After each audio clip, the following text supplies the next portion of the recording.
Now recording.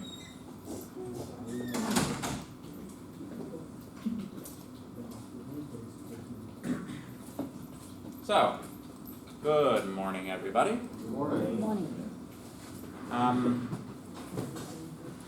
So the first thing that we should address ourselves to is the due date of the assignment, assignment 5, which I believe the official due date is supposed to be today, no? Midnight, right? It is. Yeah. So, in light of the fact that we haven't quite gotten to the end of our assignment material for last week due to illness and wanting to take up the midterm, which I think was still a good use of time. Yes. We're still a little bit behind, so I'm just gonna very sneaky go in here and let the due date relax by 3 days. Okay. No more, no less. Don't let yourself fall behind on assignment 6. Yes, don't let yourself fall behind on assignment 6 either. Yes. Have you looked into any of the other classes' assignments? Looked into the other classes' assignment schedules? I don't see why I would need to do that. Why? What's going on in the other Quit classes? beating around the bush and just say it. Yeah. There have been some deviations, from my understanding, in regards to some of the assignments. Should I be turning the camera off or? I don't know. Is this a magic mic moment? I'm not saying it's a good or a bad thing. All right. So what do you mean? All right. We're about to have a frank discussion. Well, in camera. I'm here instead of McMaster because they didn't offer me full-time work and Mohawk did. Oh, awesome. So So you don't have to have a job on the side. Sweet. well, I mean, who in the audience believes firmly in their heart that contract work sucks? Maybe. Yeah. Contract work sucks. Full-time is the desired end state of Well, sure. Contract As far as work. benefits and everything goes, sure. Yeah. right. Yeah, like dental, etc. Well, actually, I did have dental. It's a unionized position, so the benefits weren't too bad, but you get a pension here and stuff, you know. Also, I get to take things like paternity leave, you know, like I'm going to be doing this summer because my wife's having a baby. So I don't know. Did I tell you guys that? Is that number 3? Yeah.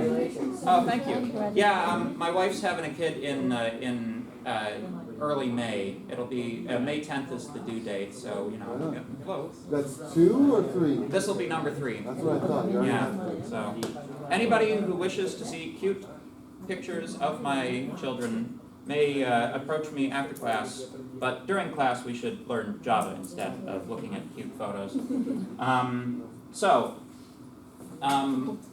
In summary, with respect to deadlines, we're right, and if anybody else disagrees, they're wrong. Okay. That's easy. And just to recapitulate, I let the assignment deadline for assignment out by 3 days, so it's now due on March 9th, in virtue of the fact that we have not yet fully completed the material for this week. It's, you know, we will have by the end of today. So March For sure. 9th is the Saturday? Yes, yeah. And of course, if you want to use late days on top of that, Yeah. that you may, of course, do so. Yeah, like, I know that the schedule is kind of aggressive, but honestly, like, the late day policy, like, I think is like a lot of forgiveness. So, You know. full late days, we could hand it in Tuesday at midnight then. Yeah, but please don't. I hate marking an assignment like 3 times because people have submitted at different times, you know? But that's okay. So, that's just my personal preference.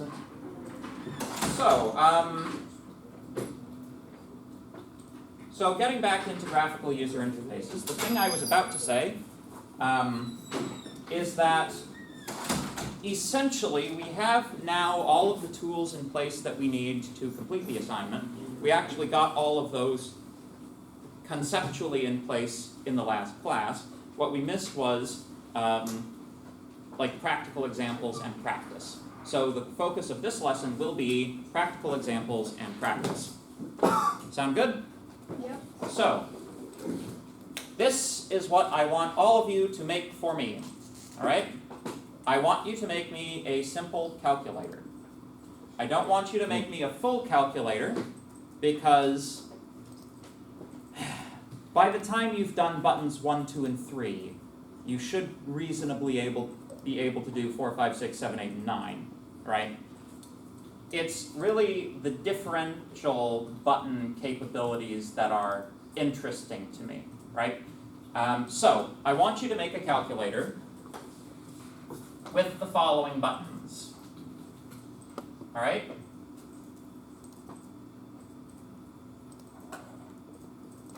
First, you should have a text box, all right? This text box will be your display. The expectation is that you will be outputting things to it rather than reading things from it. The purpose for this is like just to make it look like a calculator, right? The text box kind of looks like the calculator LCD screen, so and you can use them for input and output. Aside from that, I want you to add 6 buttons.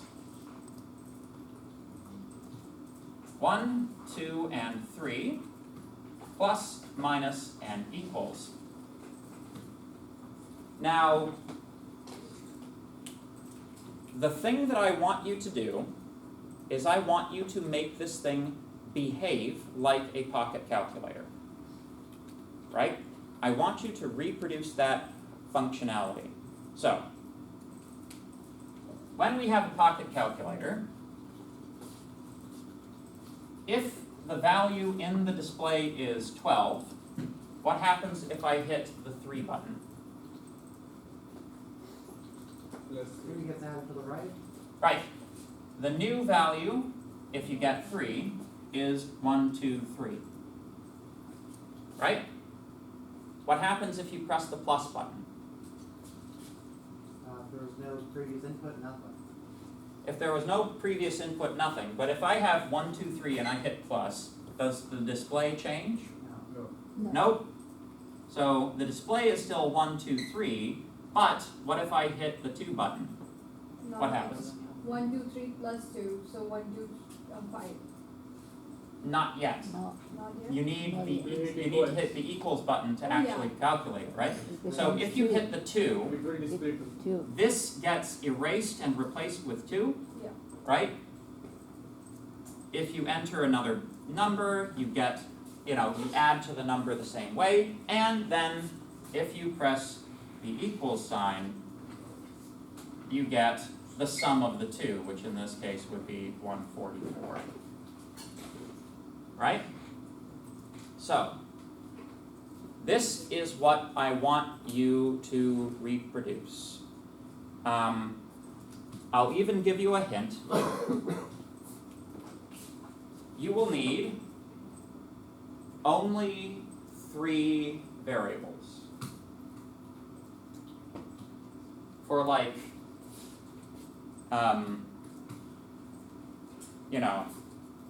the 5-star 12 out of 10 implementation of this, right? If you want to do just basic get things calculating, that's also good practice, but I'm going to also take this opportunity to show you how a pocket calculator works, like in the guts of it. So, just because it's kind of interesting. So, I'll just get you started here. Recap from last week. Let's create our new Java project.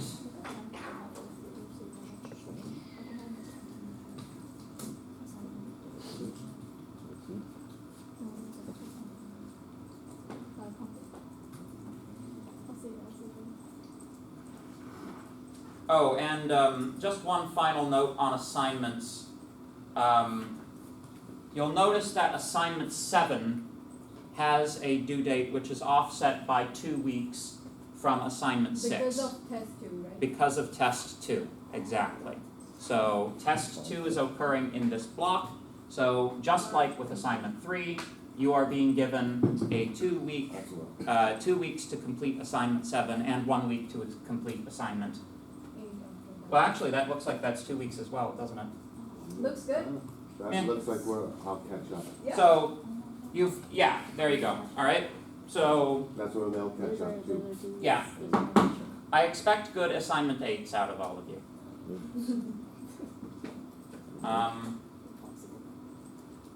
So create a new. Oh, let me just increase the font size. I can't there. All right. New Java class. Call it simple help. Right?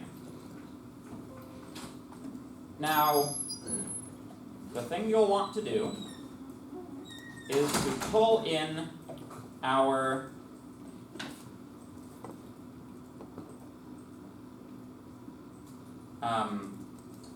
example code, the starter code, the template, whatever you want to call it. So inside week 7 2 example code, save that zip file, decompress the archive, there you go.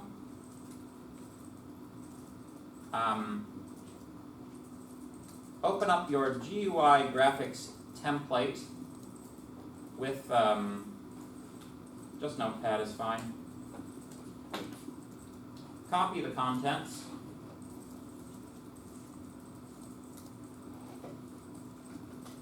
Go back to IntelliJ, paste the contents, delete the package, change the class name to match your selected class name in your list of classes. Simple help.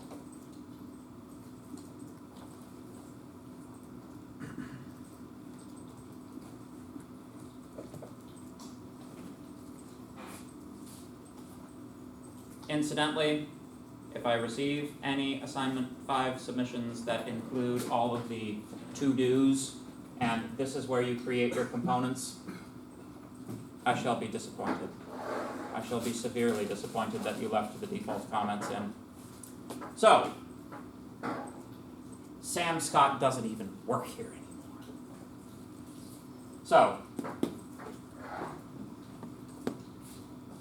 let's go through the process of adding one button just to review that process, and then I will leave the rest of it to you folks. Sound good?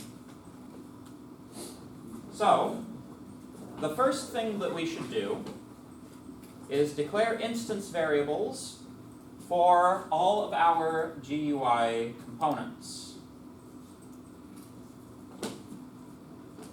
Up here. So, we need 6 buttons and a text display. So I'm just going to do one of those, which is a button.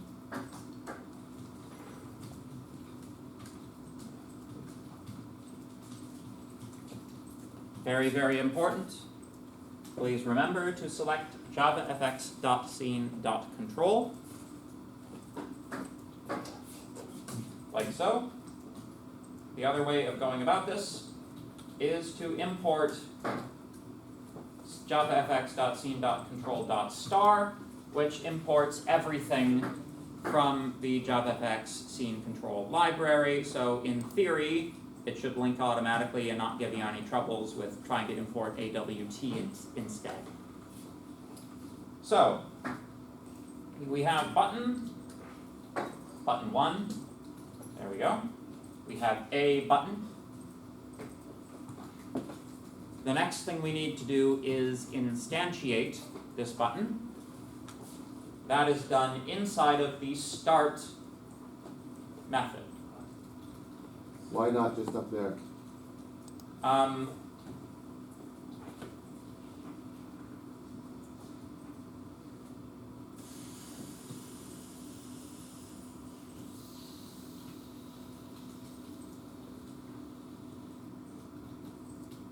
less dynamic.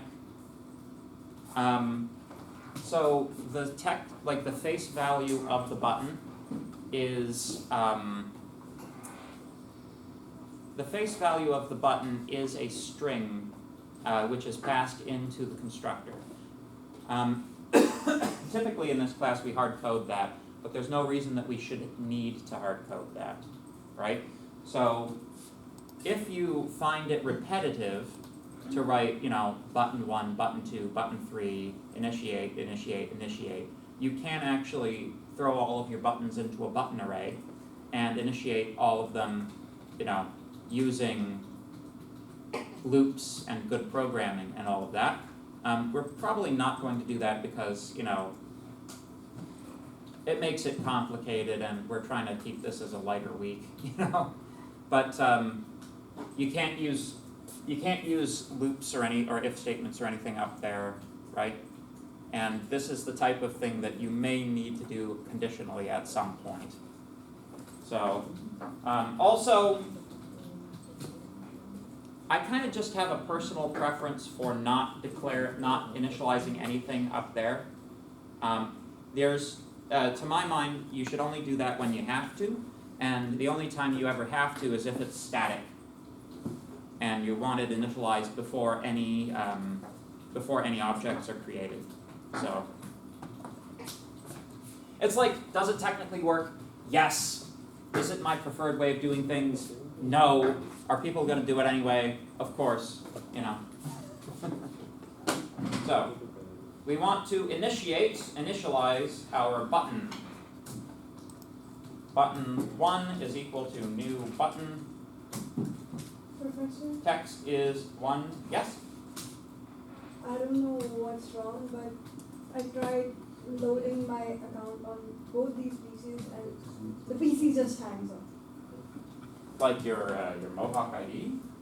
Yeah, kind of. So this hanged up like that, and there the canvas is not loading. Huh. What do I do? Try this one.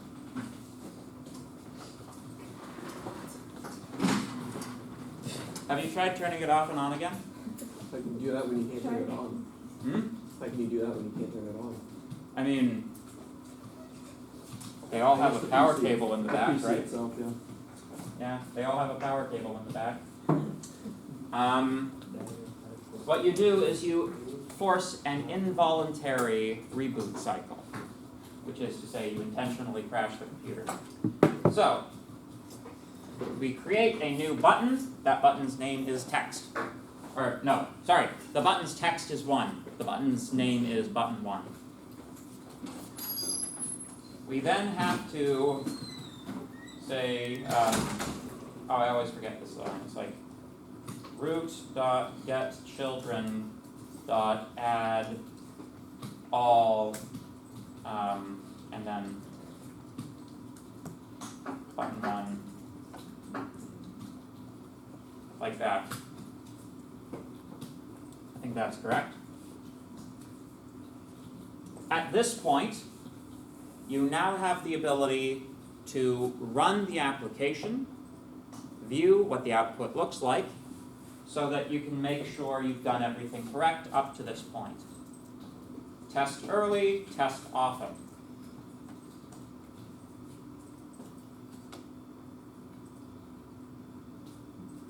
If you're not testing, it's probably wrong. Yes? Would it be better or worse to use char instead of string? Use, what do you mean, Like character instead of string where? Where am I using string? for the tags. Oh, might not even like it. Okay. No, it's expecting string. So, you need to cleanse yourself of this Python nonsense of an equivalency between characters and strings. They're not the same thing. Do not confuse the data structure with the elements, the type of the elements of the data structure. Question? Yeah, now it worked. Can you please tell me where you declared button? Just at the top in as an instance variable. So, one of the things I expect you to do is to arrange the button nicely so that it looks like a calculator. That's part of the practice. I also expect that you to fit the window to the buttons that you're making. For extra points, you can get the buttons all the same size too. Right now the buttons will be sized according to the string that's in them. But I'm going to skip the fiddling around with it, except to mention that the method you want is relocate. Button 1.relocate.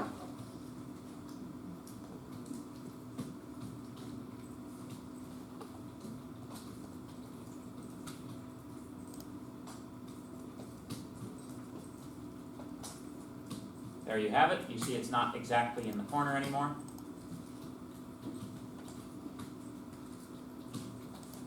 Finally, And what property did you use to set the size for the button?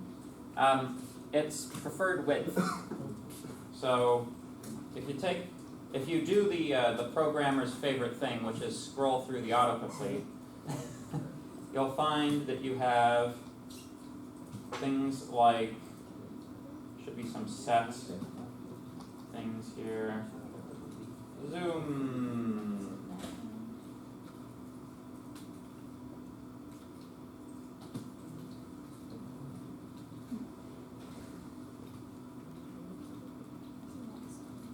You've got set minimum height, minimum width, probably maximums as well. Oh, did I miss it? Yeah, I did. Set. Oh, no, it would be OP. Yeah. Set pref width. Yeah. So preferred width is different from like limited width in that I'm saying this is what the size I would like it to be. If the string means that it needs to be bigger than that, it'll make it bigger than that. Yeah. So set pref width is also one that you will find useful. Now, let's write the event handler. This is a button, so we need an event handler. Public void button1 event handler. Sure. You need action event, also taken from the JavaFX library. There we go. You can see that action event is in a different location than scene.control. So you have to fight with AWT again for this one, basically. So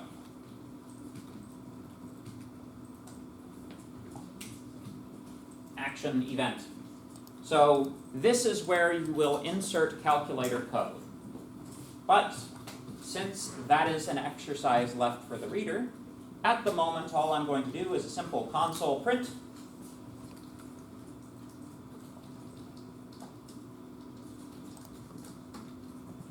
Which will indicate that the event system is in fact working. Question? For the assignment, should we have stuff like that to print in console when a button's clicked? It's not necessary to have that in the, no. I'm not marking for this. Yeah. This is, okay. This brings up an interesting and useful point, right? In the same way that in JavaScript, your actual web page itself is like the thing that you get marked on how it looks, right?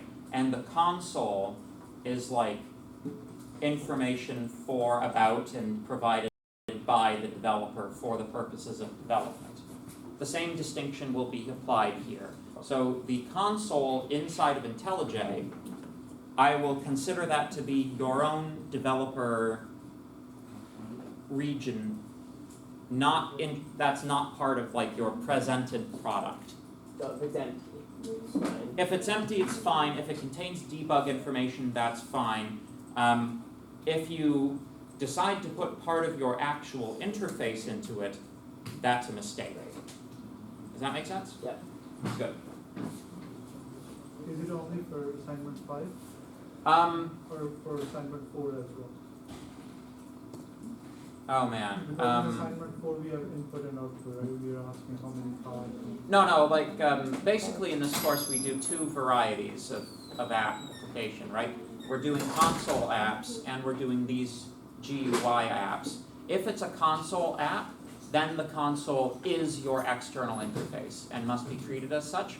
But if you have a GUI as your external interface, then the console is now yours for development. Does that make sense? Good. So yeah, if it's a console app, I don't really want to see any debug information.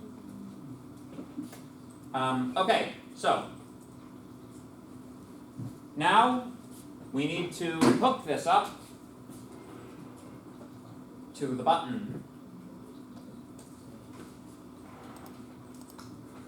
Button 1 dot add. All right, I think it's on action. Set on action. There it is. Pardon me. Set on action. The default action associated with buttons is, of course, the click event. We then reference the function. This scope resolution operator, button 1 event handler, right there. There we go. Could you repeat again what does this scope So what that's, I'm not 100% on this. What I believe it's doing is something similar to what it does in C++. The method, or the class functions as a namespace, right? So the button 1 event handler function name exists inside of the namespace associated with this object. So we're going through this to access the function name. Although I'm kind of interested, now that I say that, let me just demonstrate that this works, because I'm kind of wondering if this is even necessary. But there you go. Button 1 clicked, everything works.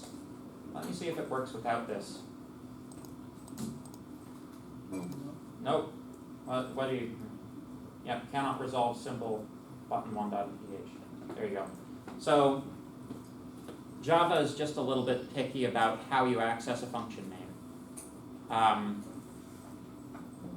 In JavaScript, you wouldn't need this : right? You'd just be able to use the function name directly. In languages like JavaScript and Python, if you use the function's name without providing any parameters, you are essentially using it as a function pointer, right? Or a function reference. So here, to get at, like this is expecting a function reference.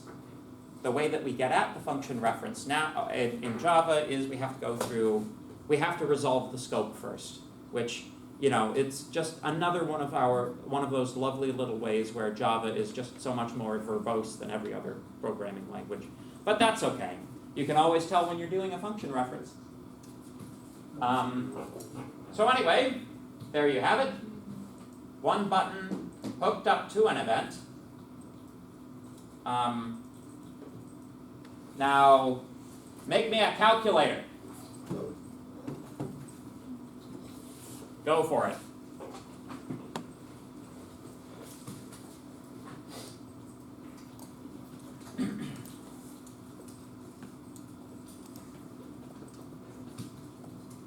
So you're missing the magic word, and then Oh. I was thinking the magic word is pseudo. Sudo make me a calculator. No. This is what you do if somebody says sudo make me a sandwich, right? You say, okay, what's your root password?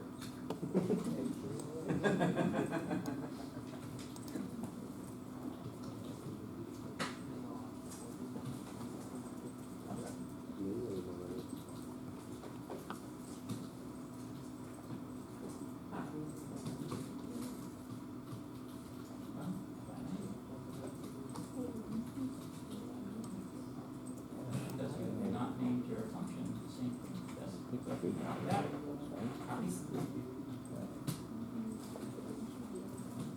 Paste.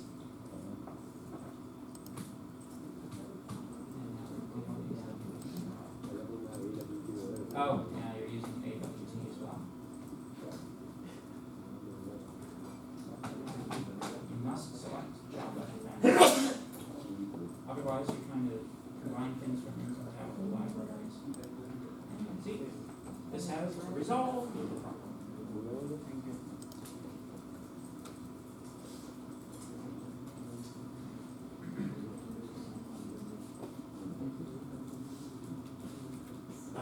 One second. First.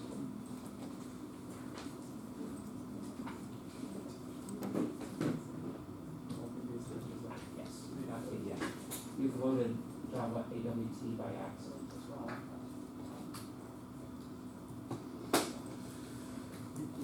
Then you get the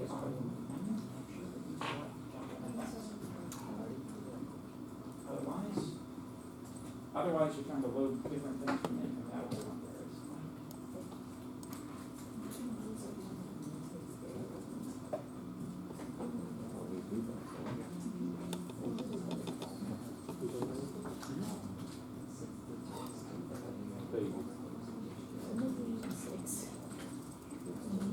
So,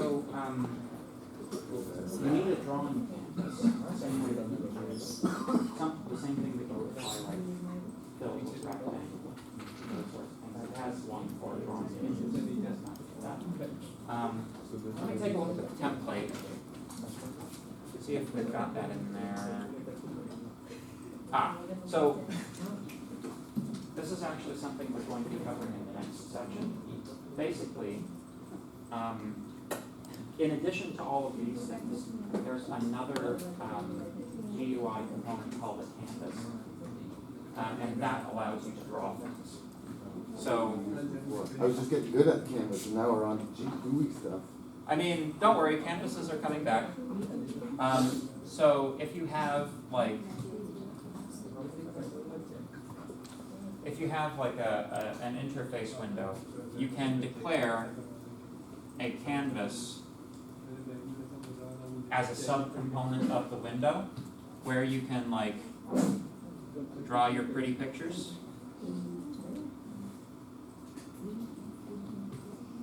Right?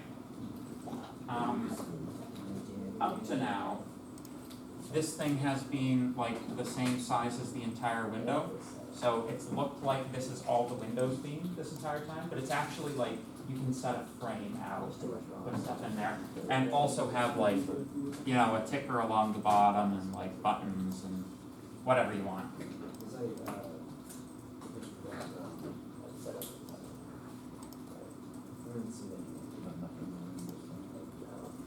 Oh, and you'd like them submitted through Canvas?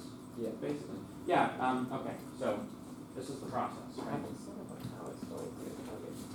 And it might be of general interest for me to draw everyone's attention to this, as I'm still getting issues with people submitting image files through Canvas. This is how you do it, all right?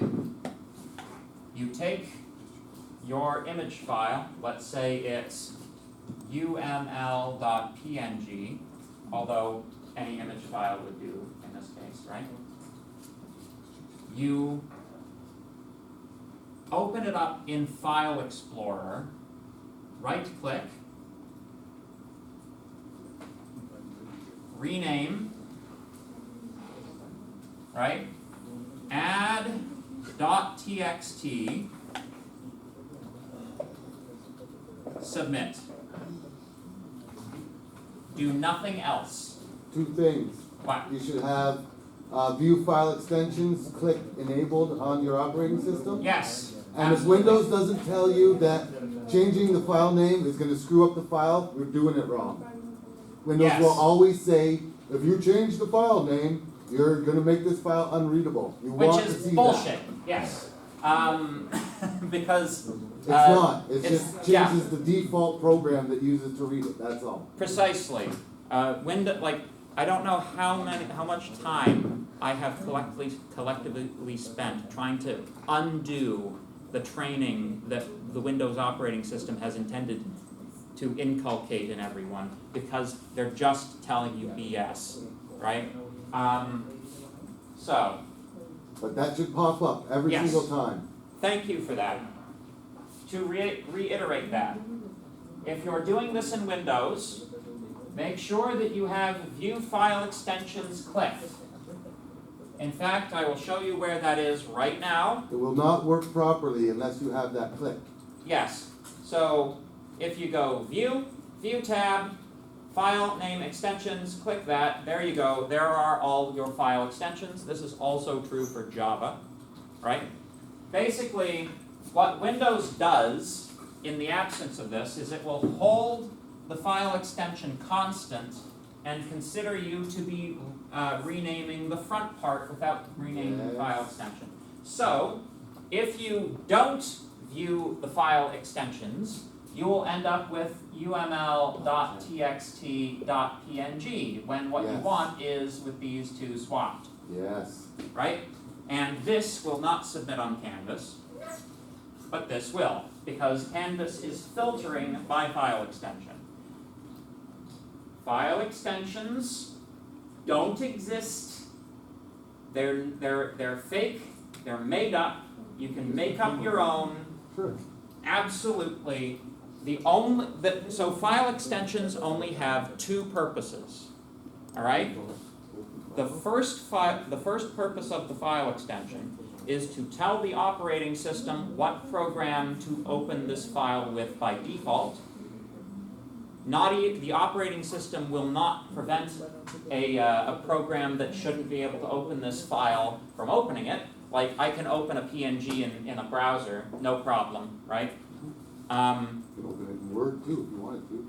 Exactly. Well, Word is okay. All right, guys. Here's some fun facts. Do you know what Word files actually are? Fancy text files. Well, they're text files, yeah. But what's like the format? Yeah. It's got some I crappy. was just gonna say some text file. It's got some crappy markup. So language. plain text. So files come in 2 varieties, right? Binary files and plain text files. So to say something is a plain text file is to say almost nothing about it, except that it's not a binary file. It's XML. That's what I thought, it's got a markup language. Yeah, if you take a look at, Is it with the bold, with the, yeah, they might, like, in the new versions, they might, like, do a little bit of encryption on it or something, because, or compression, but baseline, what is a Word document? It's XML. Period. it's actually pretty smart.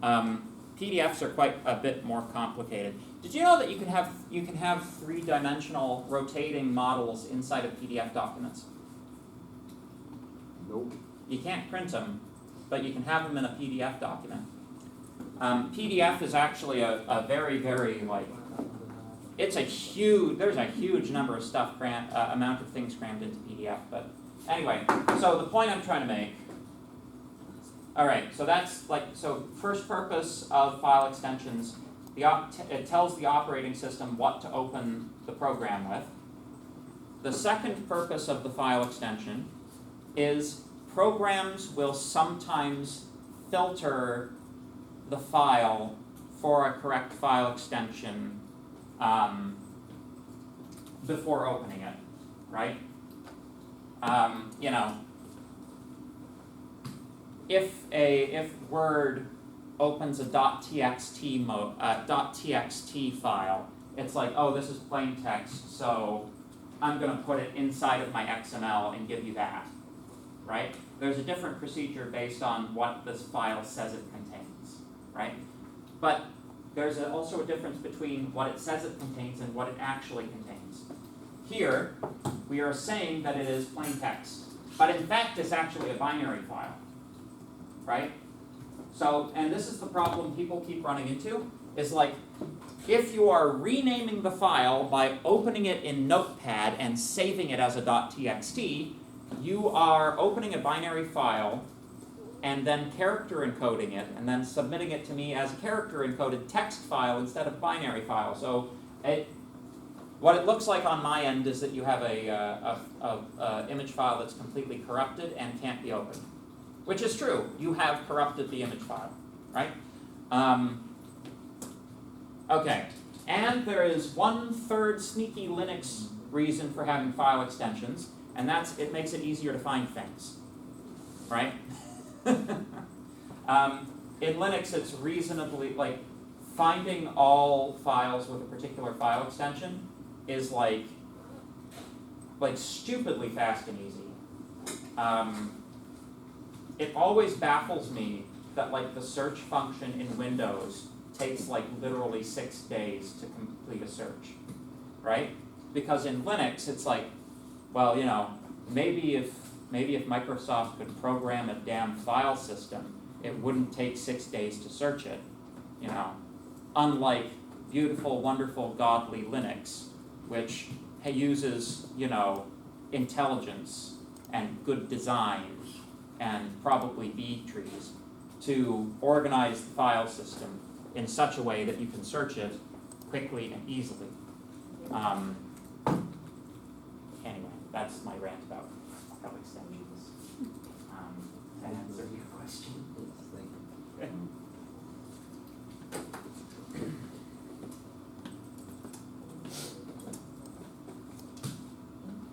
Did you get it working? I forgot the width and height of what it needs to. Now I just have to relook at it again. Cool. Well, I mean, it seems to be working is like our standard of perfection in IT, right? So.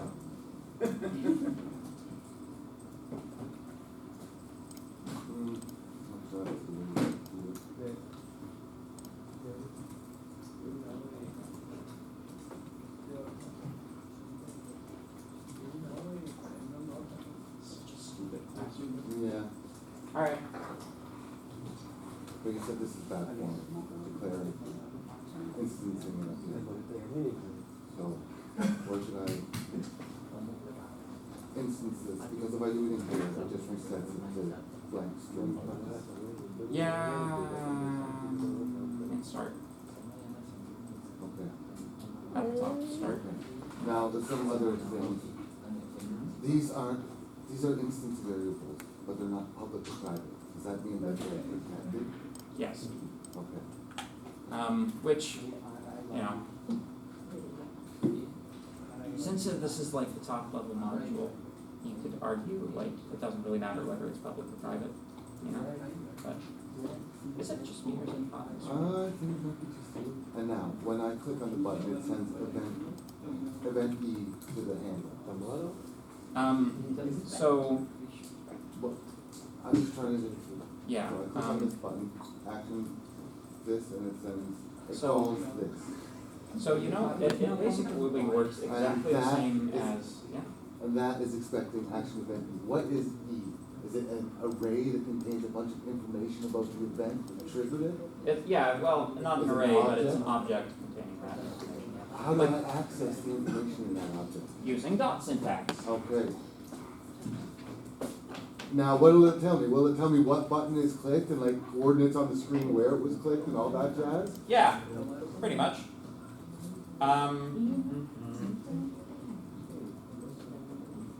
And I can name E anything I want.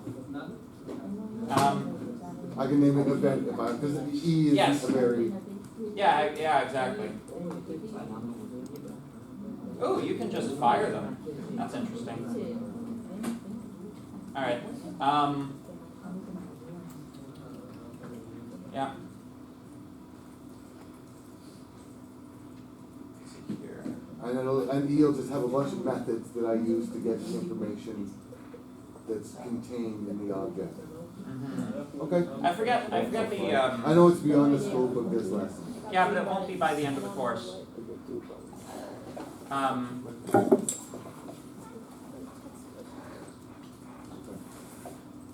Okay.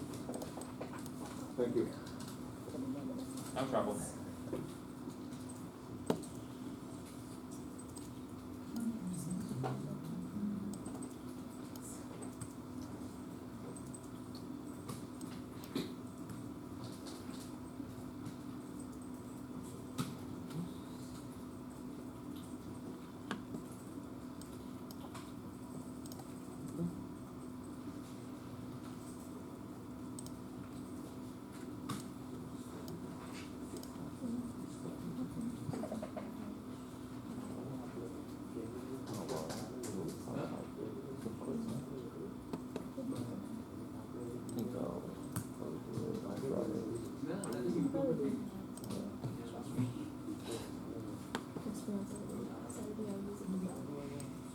Ah, here we go.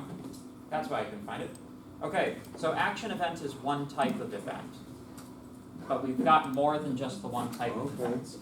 We also have mouse events, drag events, key events, scroll events, and touch events, which all could be used, like, So I could be using mouse event instead of action event for the button click? yeah, but I think you would set that up with a different method. Okay. So you would say something like, Yeah, it'd be button one dot set on, mouse, whatever, yeah, like, mouse down or something. There it is, okay. mouse clicked, and Okay. then it would pass the corresponding event type to the event handler, and that's how you would get things like, okay, the mouse clicked the canvas, but where? Right? Yep. Again, this is stuff that we do And it's, later. and the where would be relative to 0, 0, wherever you have that set in the top left corner. Yeah, I think it would be relative, I don't know if Because it's it's not looking at the whole screen, just where your GUI area is. I believe it's relative to the canvas, yeah. Alright, I'm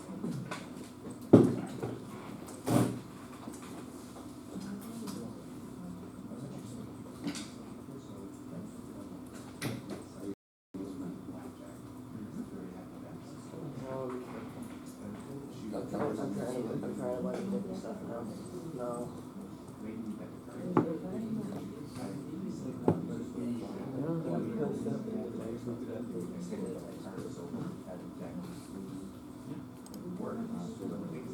This won't go.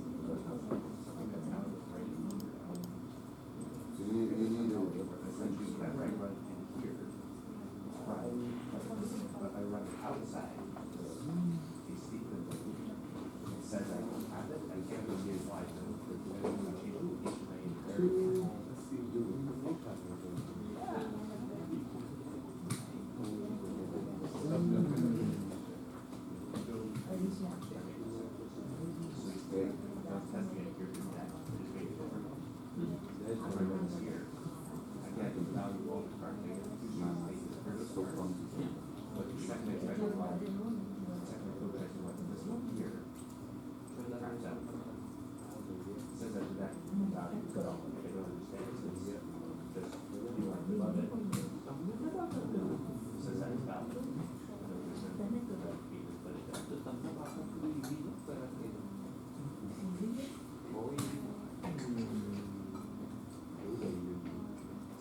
I don't think it's the way he wants to do it, but I figured I got a way to do it.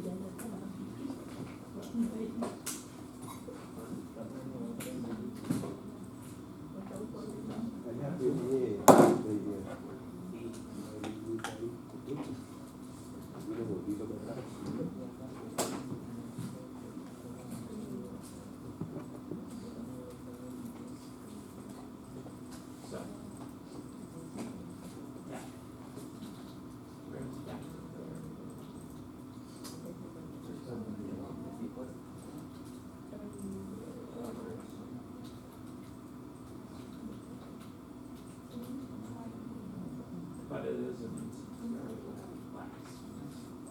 So yeah, you're creating the.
Oh, that's it, yes, these are two sectors, oh, yeah, I have to see the gotcha as well. So, Yes, you're. this one works, and this one doesn't, yes. Interesting.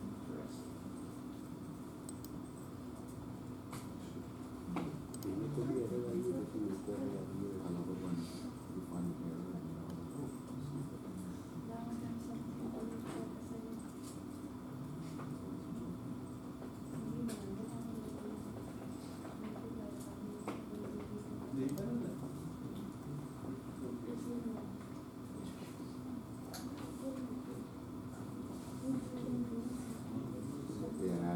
baby, there it is. Magic, something like that.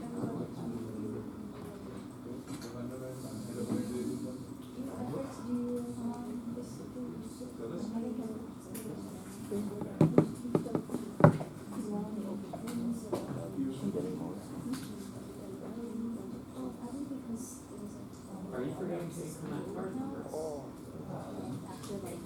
Ah, that's it! It's all being overwritten into element 0, that's why element 1 doesn't exist. There you go. Thank you, sir. Boom!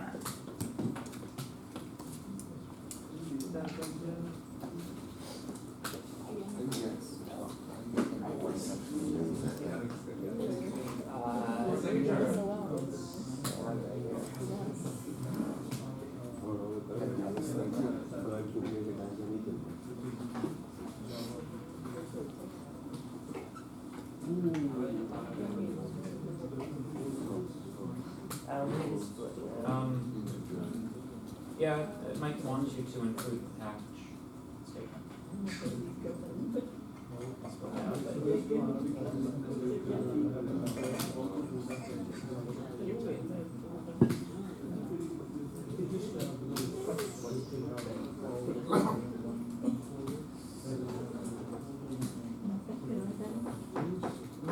Yeah, but on the other hand, you're now running into conflicts. So in Java, if you put something in a folder, it expects you to like use the package system, and in the file you take where it is in the directory structure. Probably you can keep two names in different namespaces. The packaging, like if you put it, the package statement will put it in a different namespace, I believe. So, Perfect.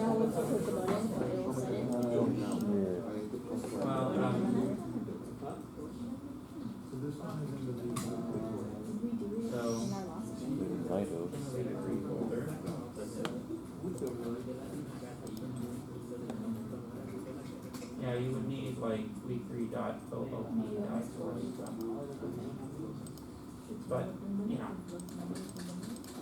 again, it's just easier to use different methods. That's my recommendation. You avoid this problem in its entirety if you. And you have a question?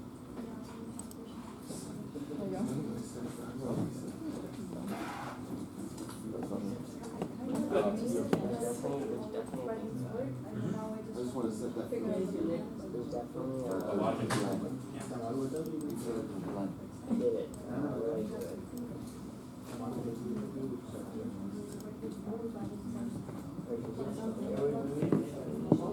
So, assignment 5 requires you to have both model and There's like a clear Right, this is- clear text. yeah, so- Yeah. We got like 40. I think that's a little too classic, close to an classic. No, you need, like, you need a separate model class, you need something with a little tab, right? It needs, vending machine works, yeah, absolutely. If, you can do pretty much anything for your model that you want, right? You know, we also did a bunch of in-class examples for like, you remember like the TV interface and the RPG character and that type of thing? You could do an I swear interface that for works some of those as great. well, Just text right? field? You can work on Is that the that. name of your text field? This one isn't gonna have any model or finish with it, so, yeah. Quick question.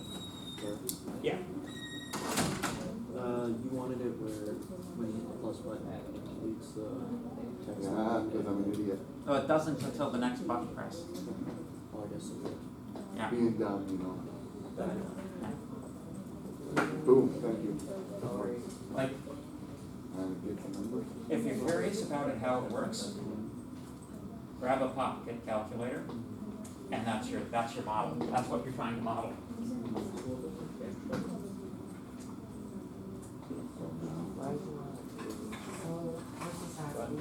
I'm calling it using this. I just want to Is there any I know way displaying is the hard part. of me getting What can get? It just doesn't display this. So like I'm switching to the button, yeah, sending action. So if I display. I'm assigning to an array, Yes. and my brain's like, if I'm pressing the button, I should just, the action should know which button to press. I would think, yeah. Oh. Yeah, source. You need to save that information to a variable, right? Because you're gonna have to add it. So do I need to like cast it into a I button? figure I can see that. I don't know. Oh, yeah, I hadn't got that far. I just Yeah. wanted to display. If it's just returning an object, then, yeah, actually, that is,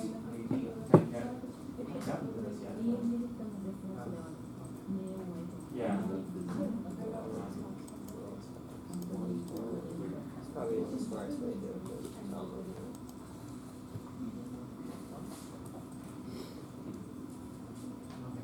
Well, fingers crossed, but Yeah. What's the error? I think it's just you can't say button with like the button object. Yeah, just, it's like, what do you want me to do with this? Okay. Alright, it's a little silly, but I can work with it. I think, yeah, thanks.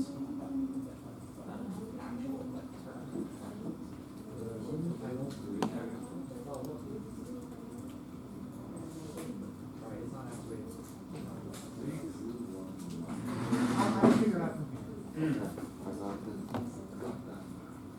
Oh yeah, it won't be too long before we enter into the magical world of casting objects as other object types.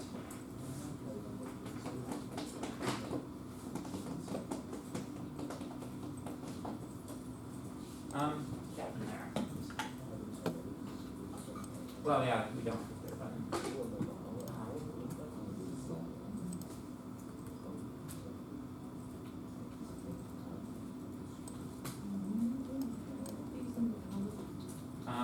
You're getting there though, yeah, this is the right track.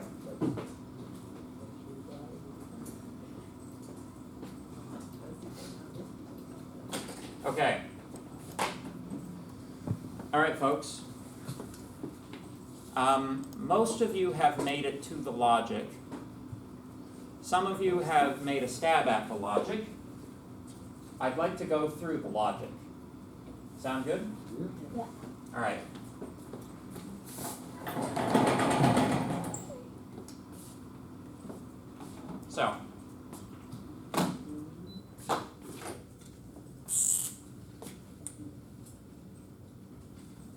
So, calculators are simple electronic devices. They are an arithmetic logic unit connected to a few simple registers. Register is basically a piece of hardware that's only the size of a single variable, which you set and reset electronically using electrical signals. I know you guys haven't done any electronics at all, but I actually used to teach electronics at the university, so I know a little bit about this kind of stuff. And I wanted to impart some of it to you. So, here's what we need, right?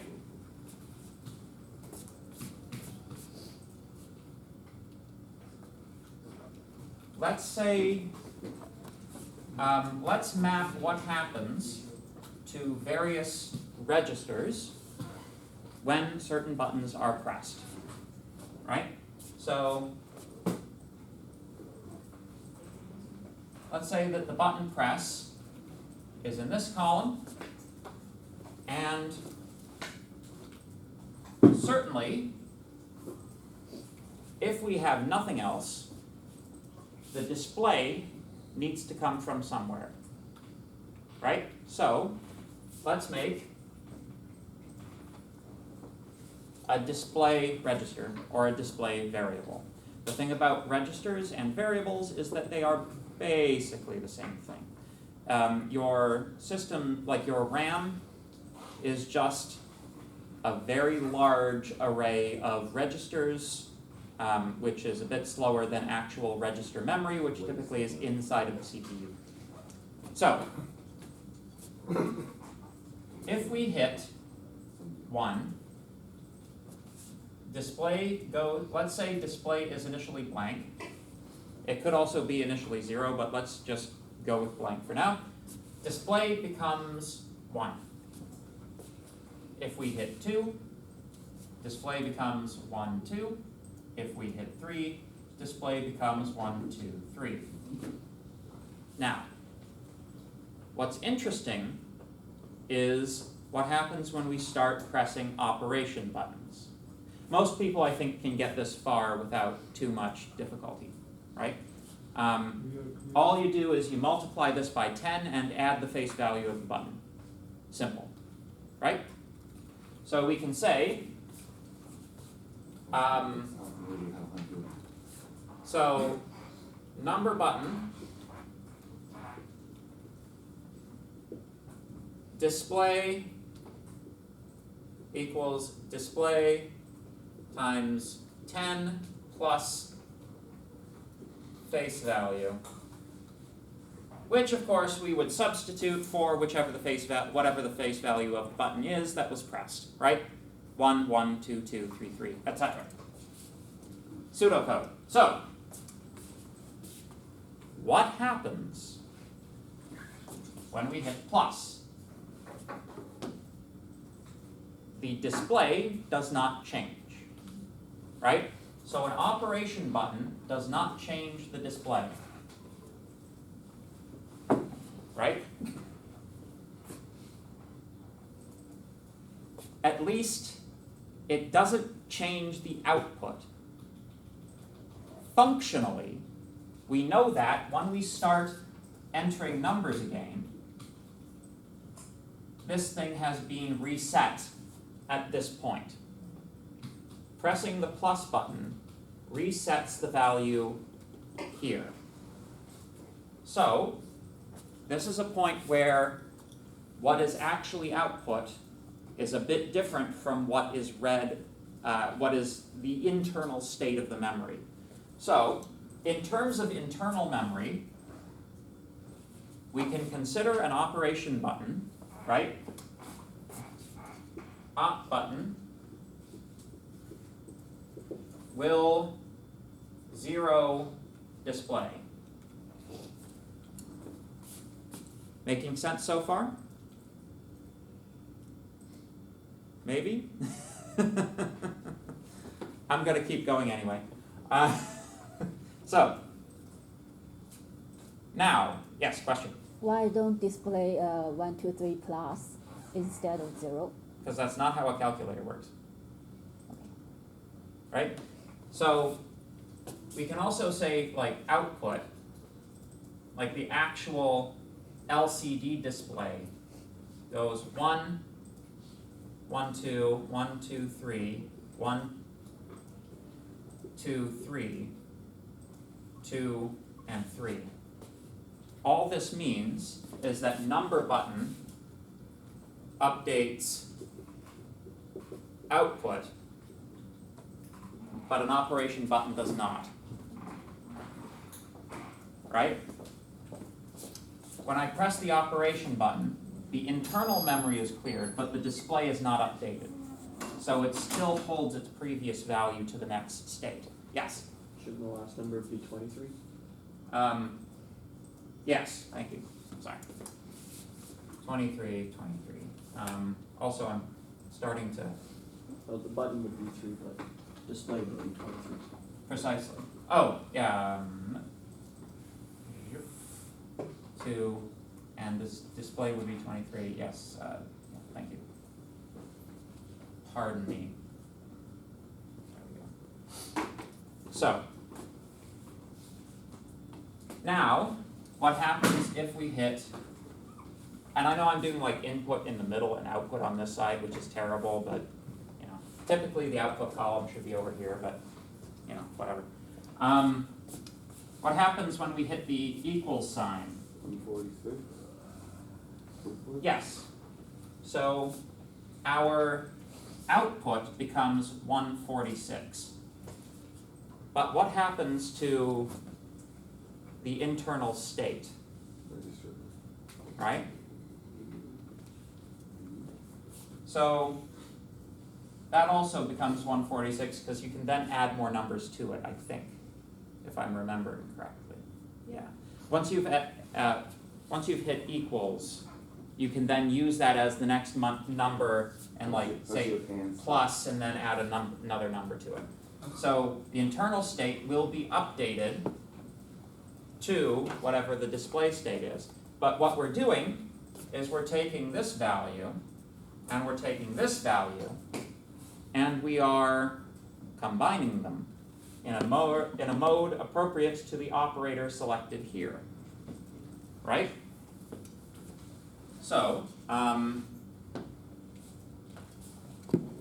equals button, we know it's going to have to update display. Update output, pardon me. It's going to also have to update the value of the display register, right? Both of these things are updated, but what information do we need to update them? Right? We need to know this. That's not an issue. That's the previous state, right? We can read that easily. But you can't look at the values of registers historically. You can't just say, oh, I need the value that this register was like 4 entries ago and just jump there in history because that's like time travel. You can't do it, right? What you need to do is you need to keep additional registers to store previous information. So, we also need this guy. This needs to be stored to a register. So, let's make a new register and call it storage. Right? We don't care what it is up to this point, but when you press this button, this value in display gets copied to storage. So the operation button copies display to storage. It then holds that value until it's modified again. Right? Well, let's not worry too much about what happens here just yet.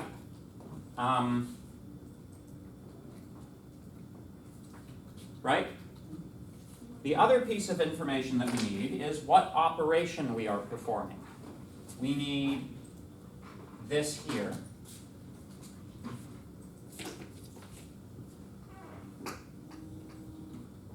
We need to store an operation code.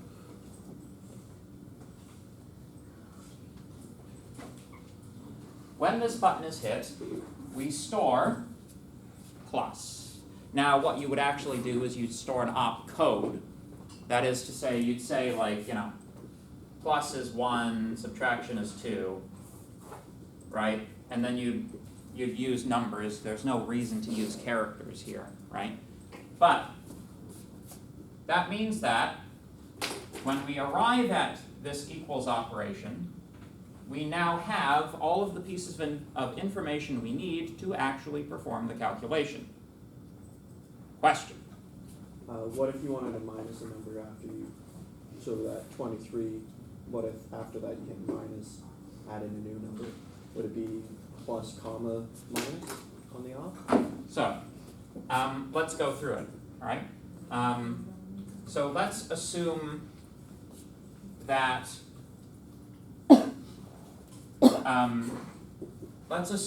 the equals button does not change these, all right? If we press minus, what we have so far, copy display to storage, copy display to storage, store opcode. I meant Right. like before you hit enter, you wanted to do a second operator. Ah, yes. That's a good question.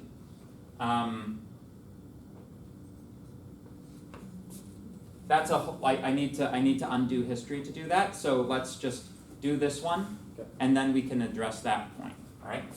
If we hit negative, we store the opcode as well, right? And then we zero display, and then you can enter your values, and then press equals again, and then we have storage, we have the storage value -1, right? So it's 146 minus 1 equals 145, and 145 is now the value that's here and here. And I wasn't paying attention here, but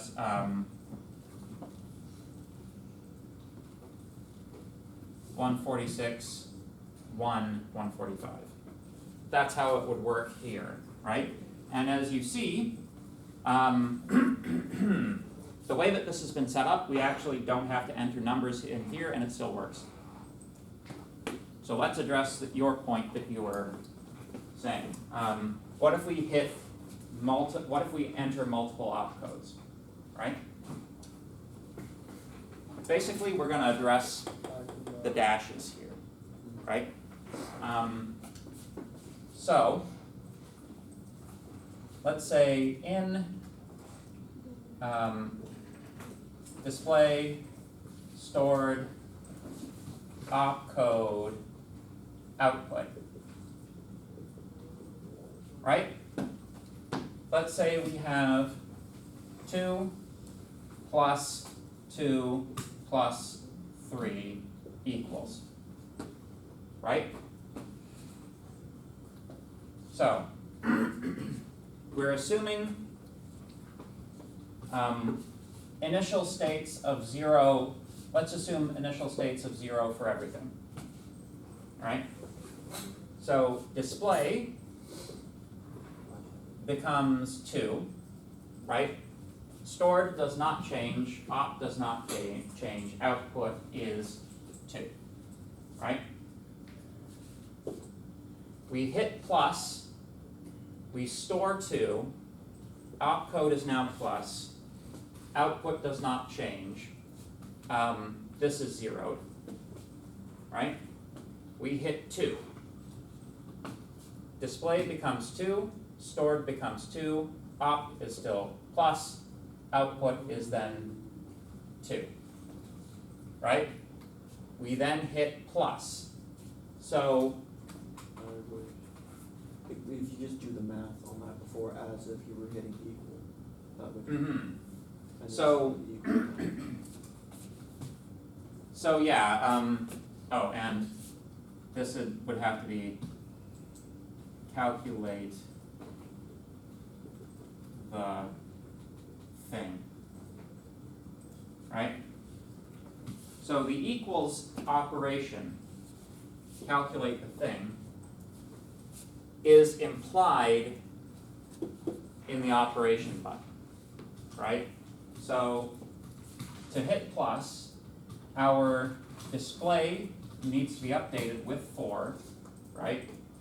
The stored value, like, output is only ever updated with whatever is in here. You're just choosing whether you output it or not, right? So we update display to 4 by calculating this. There you go, right? We also at the same time store that value, right? And we overwrite, like, it works a little better if this is subtraction, because it makes it look like it's a different opcode, so it looks different, right? And then when we hit 3, or sorry, this is an opcode, so this is zeros, actually. We enter 3, stored is still 4, this is still negative, output is 3, then we hit the equals sign, we calculate 4 minus 3, store that in 1. This remains the same, output 1. So, yeah, now,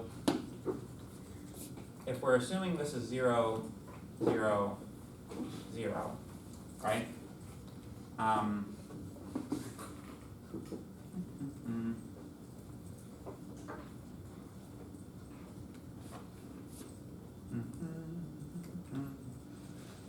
Yep, that's overwritten. Yep.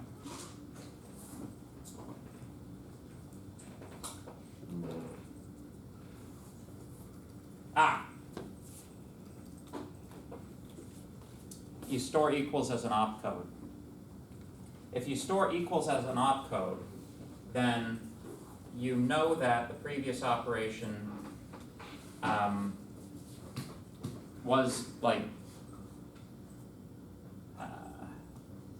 well, something like that. I'm forgetting how the end of this goes for the particular edge case. I think I understand Yeah. that before you move on to a new operation or a new opcode, you equal it out first, and then you just take that equal number and that goes into your storage. Yeah. So let's quickly see if we can get something like a Java implementation working.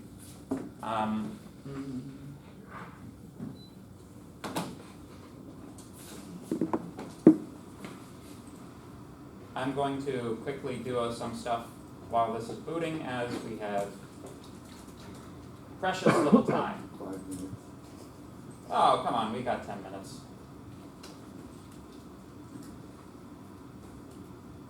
Button 3, button plus, button minus,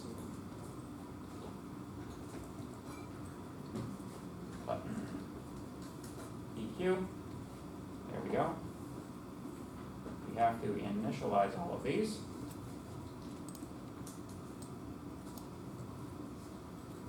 Two and 2, 3 and 3, minus,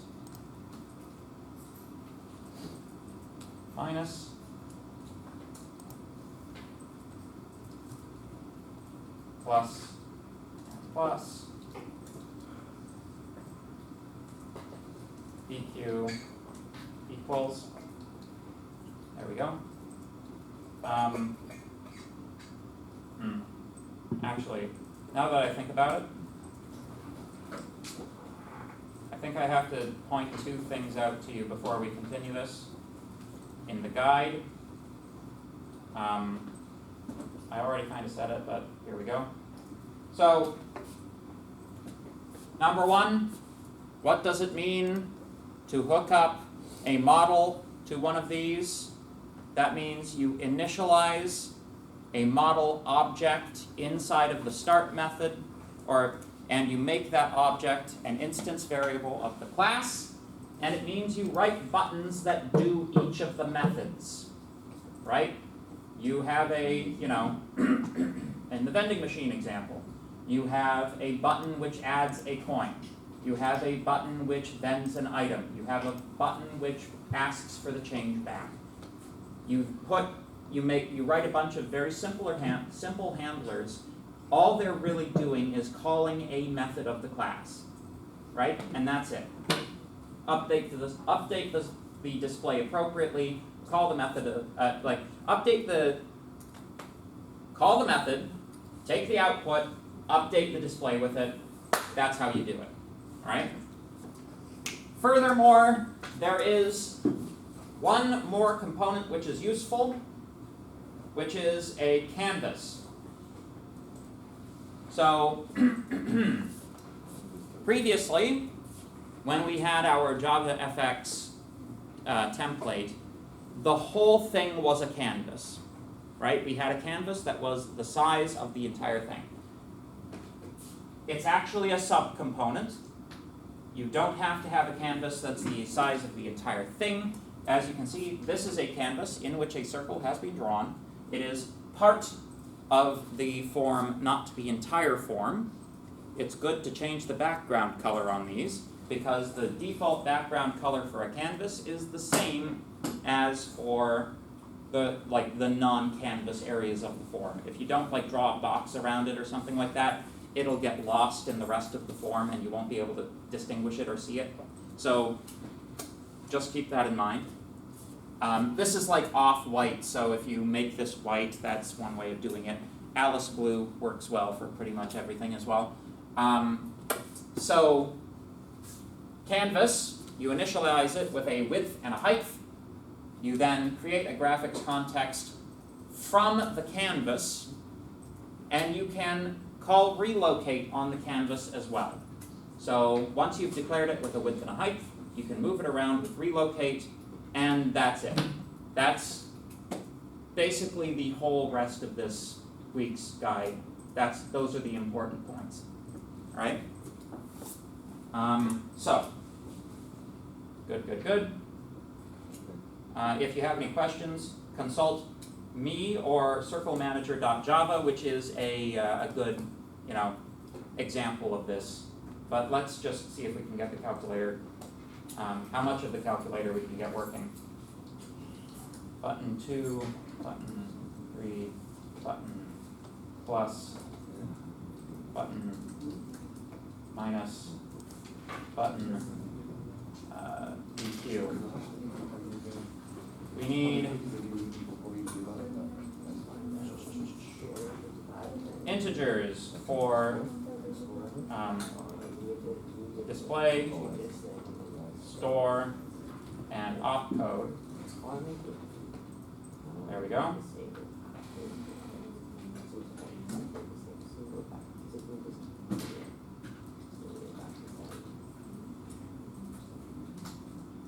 Buttons 1, 2, and 3, opcodes P, M, and E.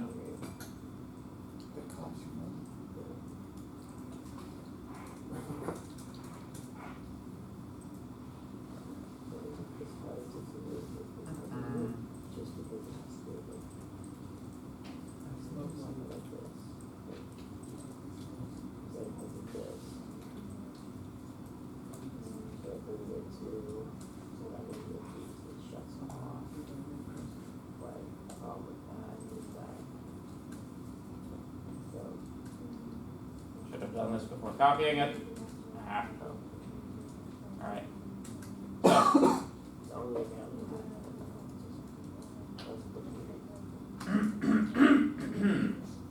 number of buttons,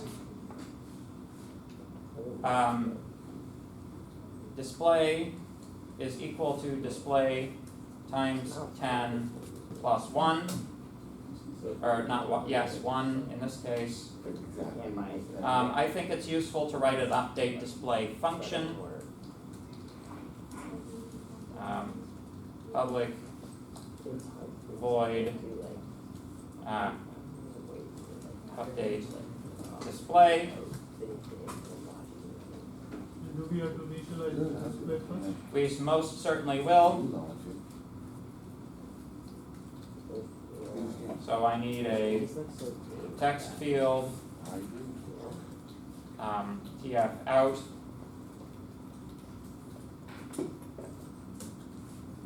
Tf out is equal to new text field. Add that as well. There we go.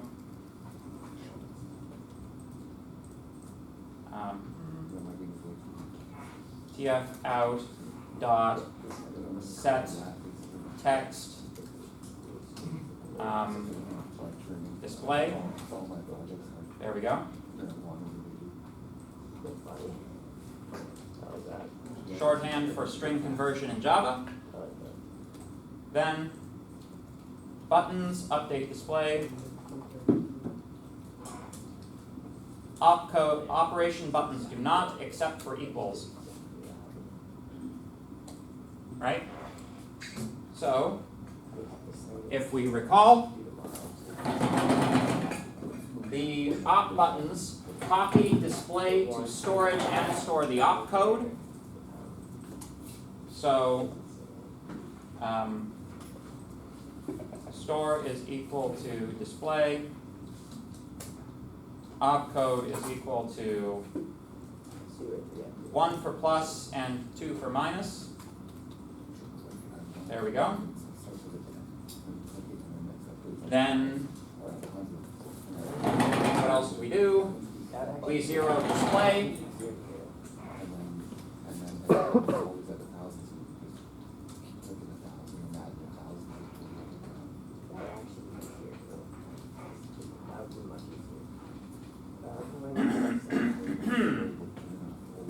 Finally, the equals button calculates the thing. Very simple. Switch on opcode. Case 1 break.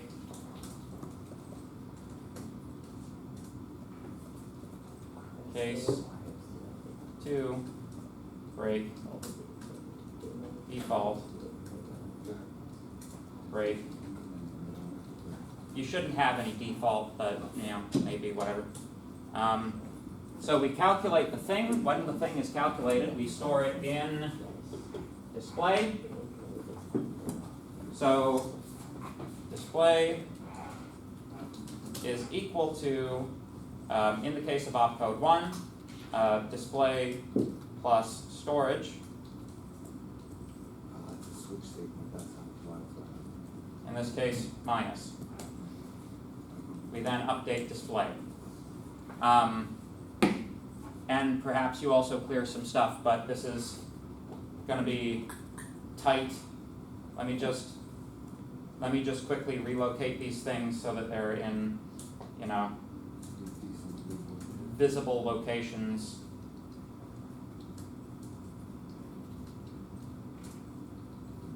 See, 40, 70, 2, and 3, plus, and minus, and EQ. We'll put those in the same locations on the next row. And TF will locate at 100, 10, 100. or 1070 actually.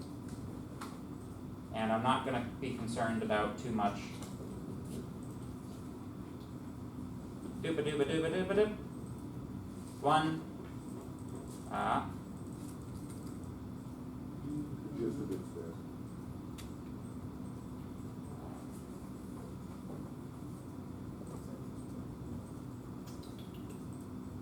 I'm gonna have time to Do you debug have this. started event handlers on the building?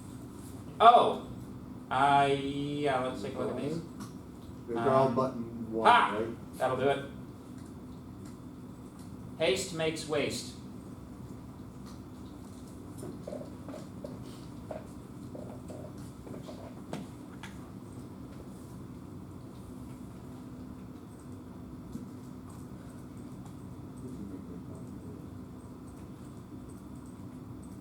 Ta-da! And you thought I couldn't do it in 10 minutes. Ho ho! Oh, it is 51. Okay, I did it. 12 minutes, but who is counting? I was. Hey, I took a couple of minutes out of those to Yeah. do the other, so actually I got it in. Could you scroll back down to the top, please? I can, yes. I will also post Just all pub- of this yes, code. just publish Thank you that so for us, much. please. Yeah. You couldn't follow up with the 10-minute part, but rest of it I was. can do that.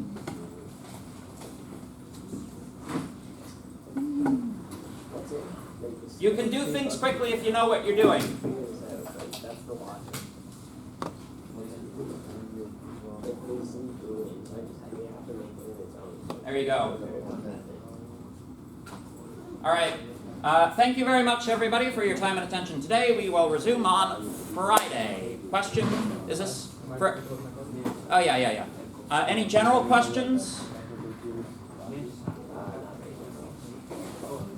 Have a good week. Basically, whatever remains of it. How hard is it? And what if I press my button? It's only sending action event to you. What if I wanted to send parameters to that method? I mean, That's I very was- difficult. You need lambdas. Yeah. What you need to do is you need to create an inline function which Yeah, IntelliJ wants to do that for me, but I don't exactly know what I'm doing yet. So. okay, very quickly. What you do is you write like function taking one like A and B, right? Then you write a lambda Yeah. x which calls function with x and then whatever your provided Okay. That's parameter way beyond- is. That's way beyond what I can. Yeah, it's useful to be able to do, but basically what a lambda does is it produces a function. Like